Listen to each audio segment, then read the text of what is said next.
Mediumship College, and I am joined by my friend Melissa. She's also a psychic medium, spiritual coach, and a teacher with the college as well. So today we are going to be talking a little bit about tools that you can use as a beginner on your journey to help you connect with your intuition, as well as a little bit about your spirit guides and spiritual team and the journey of that and how that can evolve over time. So as you're jumping on, put a comment in the chat. Let us know you're here. If you have any questions as well as we're going and talking about some tools and things like that, by all means, just place your comment below. So before we kind of jump into it, Mel, I know last week you did a talk with Bronwyn about spirit guides. And yeah, if you could just kind of give us a little bit of, hi, Ella. Come in. All right. That was in stereo. Yeah, that's it. Yeah, if you could just, I guess, speak from your experience on that, because we were talking a little bit before we began about a really great question that you had as a result of that live. So Yeah. So I mean, obviously, there's so many layers to your spirit team and who makes that up and how many of them there are, and it's amazing because you've got. Oh, I've just. You're back. Who doesn't want me to talk? Oh. Technology. Is it a conspiracy? It might be. You know, I'll tell you what, this week with technology has not been my week. I swear Mercury retrograde is around here somewhere around the corner. Maybe it's the ETs coming in and the frequency shift of the planet and all the rest of that. Who knows? Too. So yeah, we did speak about our spirit team last week, and it is freaky, Ella. And the varying I always say people, but beings, spirits, souls that come through to help guide us. And the one question I had someone reach out to me during the week, and they said, like, how do I get to know my guide? Yeah. And it's such a loaded question because there's so many ways of doing it, and it's not a one size fits all. Yeah. So from my experience, and you will learn all the varying different levels in the level 1 course that the college runs, without a doubt. So with my experience, I did a lot of journaling and a lot of sitting in stillness, and actually, and I say stillness very loosely because, the mind goes off everywhere. So I would, and we're going to come up to this later, but I would hold something. I'd hold a tool, and I would use that as my connection piece with, connecting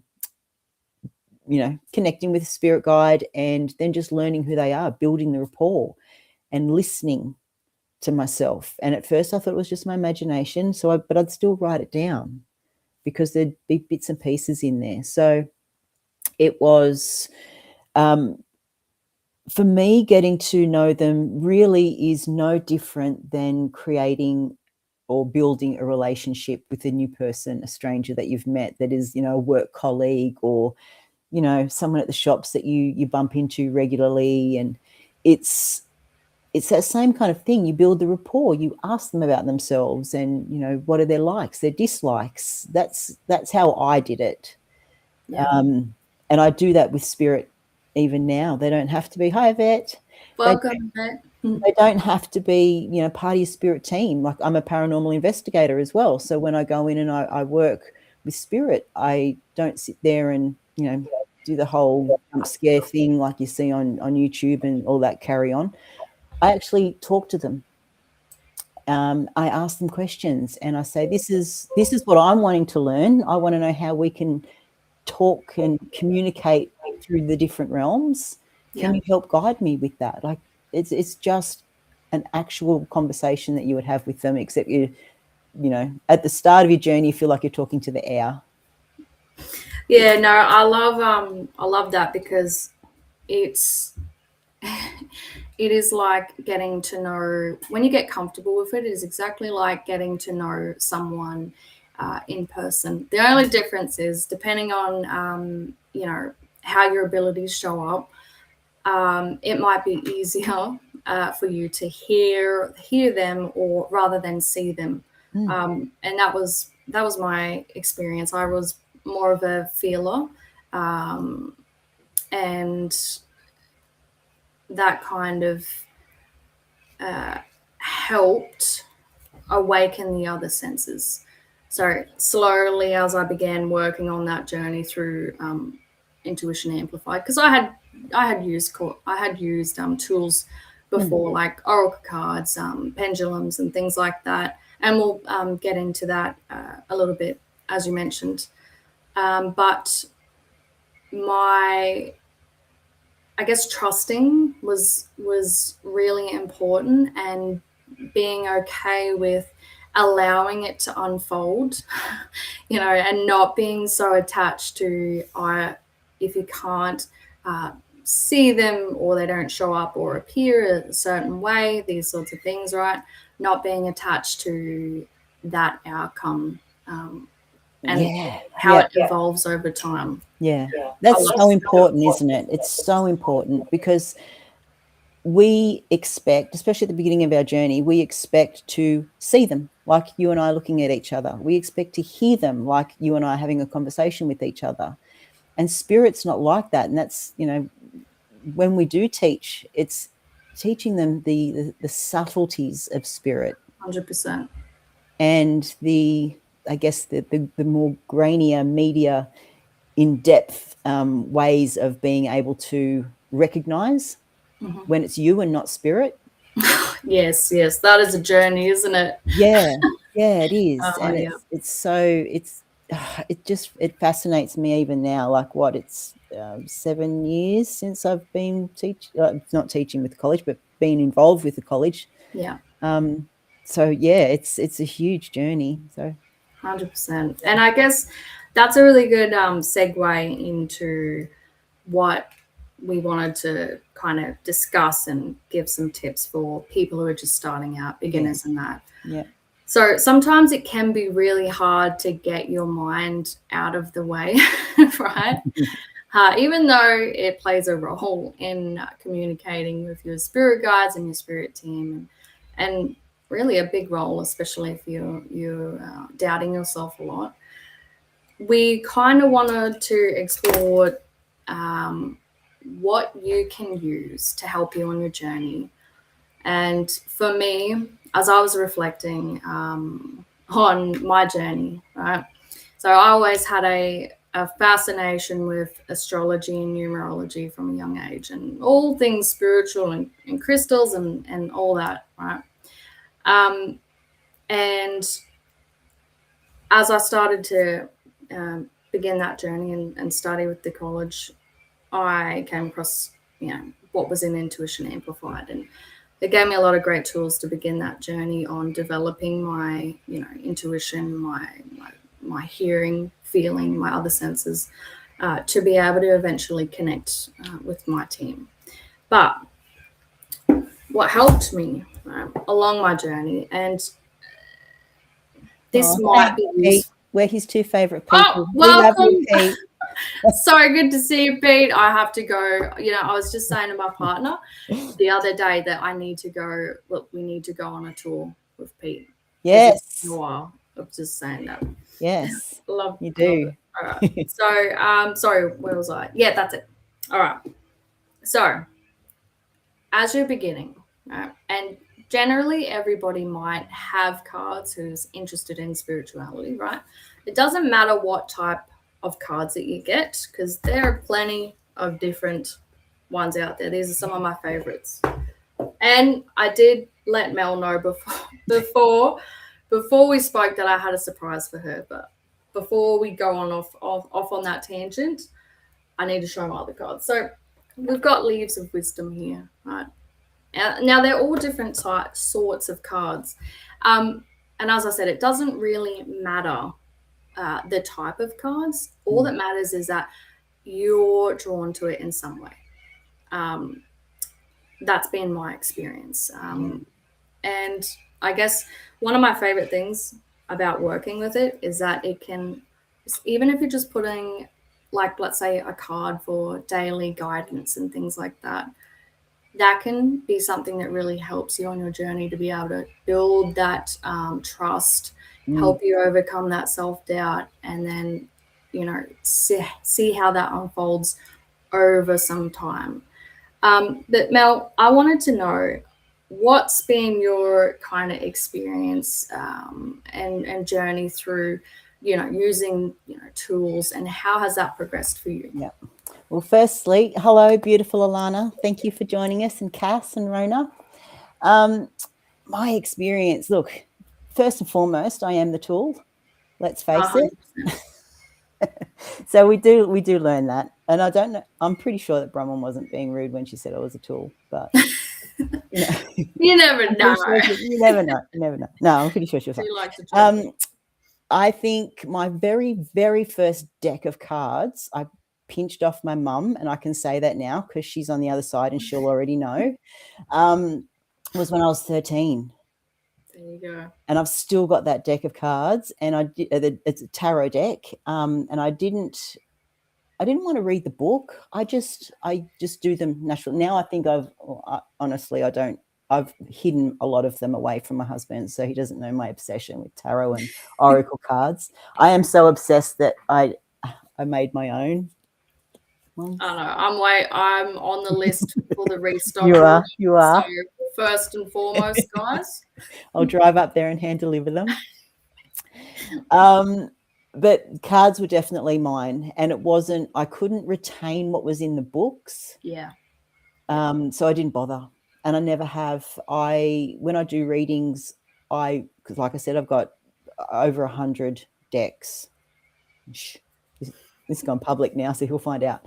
I'm the same. I've got, you know, I run out of room to stock them, so they're just piling up on top of each other. Yeah, so we're in the same boat. Same. And I get drawn to whichever deck is needed. So like you, I've got varying ones. Like I've got more, you know, high vibrational ET kind of, you know, galactic ones, to very earthy, you know, Mother Earth, natural. So whatever the spectrum is, that all we are, there's a deck of cards for it. 100%.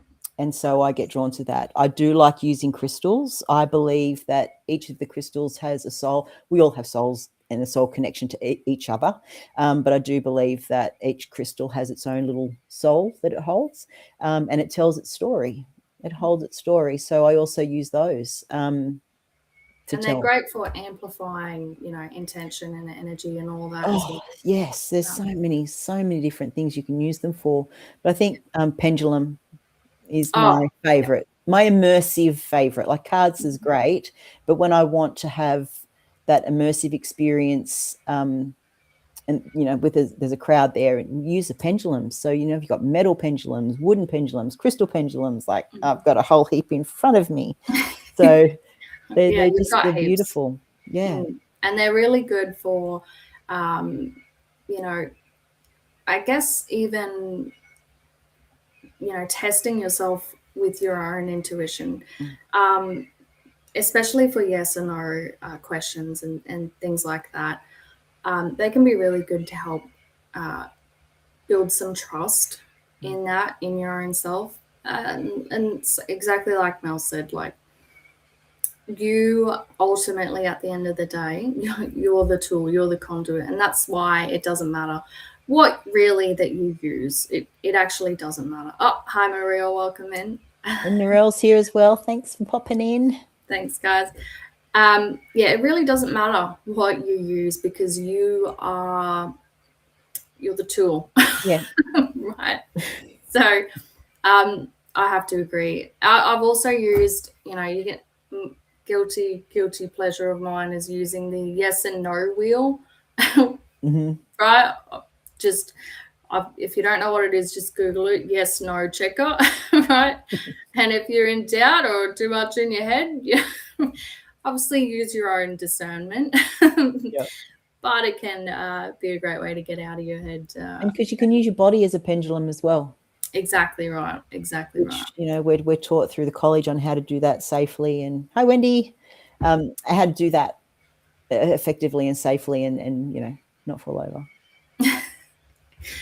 Unless you want to, right? But make sure you have something to catch you. Now, as we're talking about, you can use lots of different tools. The goal with it is to really help you get out of your head and into your heart and your body, right? So that you can build this connection with yourself and also your team. But another thing that you can use is, which I got these especially for Mel, because I know Mel loves, and so do I love all the Celtic kind of things. Now, you can also use rune stones. Oh, beautiful. Beautiful. And I was the same with you, Mel, same as you. I struggled to retain the information, whether it was, cards, even. I'm not very super familiar with runes, but I just have because I love them. Yeah. And so reading them intuitively, knowing that you don't actually need the book, right? You can learn to read it intuitively for yourself. And that's actually how you start to build that connection and build, your own symbols with your team, and really explore and expand those muscles per se. Yeah. So. Yeah. No, I love runes. I have 3. So mine, 3. Yes, I've got 3 sets, because 2 were made by beautiful, beautiful, beautiful shaman, dear friend in Tasmania. And another set were made by hand. So both runesmiths.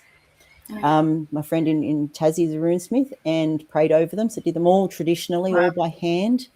And then I also got another set from Glastonbury, the tour over there. So that they were sent through, made again by a traditional runesmith. So very, very, very powerful tool. And when you hold them and hold the energy in them, like it's next level, but they're very direct. So like how you have oracle cards, and they're a little bit softer and a little bit more gentler. And then you got your tarot, which are a little bit more like your auntie, and they'll just tell you how it is, and then you've got your runes, which are like your grandma, and they'll just say it exactly how it is, because they don't have any time to worry about beating around the bush. They'll go bang, bang, bang, that's it. So it's beautiful to see the different styles of delivery that even tools give. Yeah, I agree. And the energy in it can vary depending on where it comes from. As you said, you've got items made by shamans and things like that. And you really can tell the difference in the intention of the object as well, depending on whatever you're using it for. Too. So I'd also just like to talk about then, as you've mentioned this journey that you went on.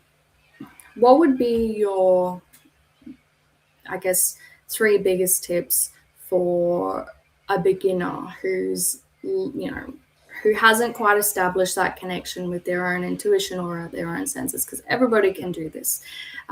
It's just a matter of practice and trying and giving it a shot. So what would be your top 3 tips on a beginner starting with tools like cards, tarot, pendulums, rune stones, all these sorts of things? Okay, so with tools in particular, I think they take a little bit of the edge off. Like they take that because it's them telling you. You're just interpreting the energy or reading whatever it is that's coming off them. So they take the "is that me? Is that my imagination?" kind of doubt away. And it's a really gentle way of introducing yourself into the metaphysical world. Yeah, for because you're not coming up with whatever's in your head, you're coming up with whatever's on the cards. And the cards are got, and I say cards, tools in general, but I'll just say cards because I keep looking at my beautiful Arcturian oracle. And I'm not going to pull a card. I'm telling her right now. No channeling tonight. It takes away that level of distrust with yourself. Yeah. Yeah. And so I think that's the most, for me, that was the most powerful thing, knowing that what I was bringing through my friends, because obviously we all practice on our friends first, right? Got a great set of girlfriends. You need guinea pigs for anything that you're creating, right? You That's need right. someone who's willing to be a guinea pig. Exactly. And my mates are there for everything. So I'm sure they think I'm crazy, but after 20 odd years now, they're all good. It's boring to be normal anyway, right? Yeah, that's right. Exactly. And it's good being able to have the validation from them. I remember, going through, I think it was, it was level 1, but as I was saying, all right. So when I got to my level 3, when I was doing the mediumship, there was things coming in, and I still doubted myself. I'm like, is this right? Is it me? And then my best friend of like 20 odd years, I was down at her house, and I'm going, okay, I'm going to do some psychometry. So I'm holding something of hers, and I'm going to bring everything through. So that is psychic, but I was trying to also bring through loved ones, and I was just throwing it all in there like a great big fruit salad of psychic mediumship, whatever come out. So and again, that's why the college gave me great structure and understanding of how things, so I didn't feel all weird and crazy in my head. Yeah. It was structured and ordered and calming, and I could understand everything and how it flowed, and it really gave me that sense of security and trust in myself, that I was able to, to understand energy and understand what spirit were trying to tell me. And again, it's multi-layered, and when people do the courses, if they've done the courses, they will understand all the different things that are involved. But that was the biggest thing for me, is learning how to trust myself through the use of tools. Yeah. Because they were the ones validating, and then my friends were like, yeah, that's so true. And I said to my girlfriend who lives down the South Coast, I said, I'm just seeing black swans all the time. I don't understand why this. And she goes, well, that's because that's the emblem of where we live. There you go. And I didn't know that. So it's having that doubt. And you know what, when we do read, whether it's for friends or other people, we don't need to understand it. We just need to give what we're getting. So true. Yeah. Because every single reading, whether it's when we first start or whether it's 80 years from now, we're never going to know, because it's not our story to know. So we're always going to feel, is it us? Is it not? So then as soon as you step aside and go, it's actually not even about me. I'm the speaker. I'm just the messenger. Yeah. I'm the overhead projector. And it comes. Yeah. So I think it was the realization of that. Yeah. No. And how to surrender is a tricky one as well. But that's. I was just about to mention that, because we were talking a little bit before we started. And surrender is so important, isn't it? And it's funny. A part of this came up too last night in the Consciousness Collective with one of our guest speakers, and it's the same, and we touched on it there as well. It's this kind of the same thing where it doesn't really matter what necessarily, what tool or thing, that you use. It's about letting go, kind of getting yourself into a state of flow, release, surrender, and give, exactly like you said, giving what you get. And I love what you said, because it's not our story or our job to fill the pieces in for the client, just trusting that it relates to them. Yeah. Hi, Leanie. It's really interesting, because because I've looked at Leanie, I've lost my train of thought. Thanks, girlfriend. Totally. And I don't want to go down a rabbit hole, because I could very easily do that. Yeah. But surrendering was so hard for me. Yeah. And it was years. And I've learned everywhere. Like I've learned with international teachers as well, and everyone that is worth their grain of salt will say to you, surrender. You have to surrender. Well, like I'm doing everything I'm told. Like, why isn't it working? What am I missing? And it wasn't until I realized, and look, this is just me, so I just say it as it is. But it was like when I had that, I can't be bothered moment. I actually said something else, but I'm looking at the Does it start with F? Yeah. Start with F, and it sounds like Doc. When you just throw your hands up in the air and go, you know what, blow it. I don't care anymore. Whatever. When you just have one of those days, it's not having that attitude, but having that feeling. Of just it just releases and lifts. Yeah. When you finally, that's right, Leanie. When you finally don't care, it's the lifting, that releasing feeling. It's not that you don't care, because you do care. I mean, we wouldn't be doing this if we didn't. We want to help. It's our sole purpose to be able to build, a community that helps other people thrive. So we all thrive and grow together and awaken the planet and ascend and, go off with the UAPs. But anyway, hopefully we can remember it, Yeah, that's right. It'd be nice to remember. But it's the feeling of letting it go, the feeling of surrender. And it's when you have that aha moment and you really step out of yourself, then that's when you get it. You get the surrender. Oh, you hit the nail on the head. And I don't know what it is about this year. It doesn't seem like it's being kind to anybody. No, look, I'm going for the accountant's year now. So if you got a couple more weeks and the rest of this year's gone. That's it. I'm going to put my accountant hat on and start the new year on the 1st of July. That's right. Let's try again. Year. We just forget about the past 6 months, start anew, right? Yeah. But and I don't think it's been necessarily a great or easy year for anyone with everything going on, right?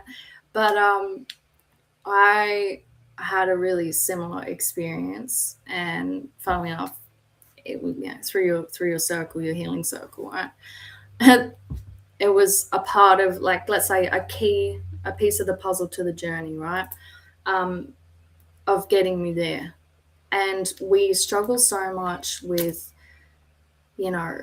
all these things, self-doubt, right? And surrender, right, is a great example of that.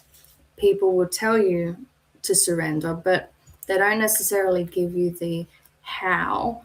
And, a part of that is because it's so different for each individual person, right? Each individual person's journey of getting to surrender, getting to that place will be different. And so it's sad. I wish there was a cookie cutter, wrong shape, cookie cutter, right? Nice square laid out in front of us plan, but it really, it's individualized. And that's the hardest part. But you're so right. When you get to that state of, it's almost like a peace when you can get there and you can just let it go. And it's exactly as you said, it's not like you don't care. And in fact, I found for me, the hardest part of getting to surrender was because I cared so much, right? We're empaths, we care so much and we want the best for everyone. But really just letting go and being okay with whatever happens, and you kind of give yourself that freedom, that surrender, that feeling, the release, everything. And you don't know what you're missing until you get it, until you arrive, right? So true. It's so true. And I think, I know it's kind of a little bit of a more advanced class, but the mind mastery, I've done that 3 times now, maybe 4. And each time I pick up something different. Like it's amazing. And it elevates not only your readings, but it elevates you as a person, because you realize that, yes, the last 6 months have been horrible, but what is in that? Like, what can we learn from it? 100%. Yeah. As we learn in the college, what are the gifts that we can find? Yeah. You know, there's all those sayings, the light at the end of the tunnel, like this, where's silver lining? There's something that you can hang on to that can bring you through that darker time quicker. I mean, that's, you know, we're going down the whole frequency and vibration and like attracts like kind of thing. Yeah. And, you know, people go, can we manifest? You manifest every single day.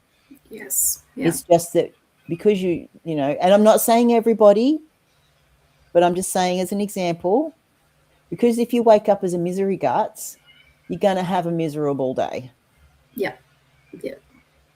If you wake up and go, you know what, it's overcast outside, it's cloud, because let's face it, most people whinge about the weather.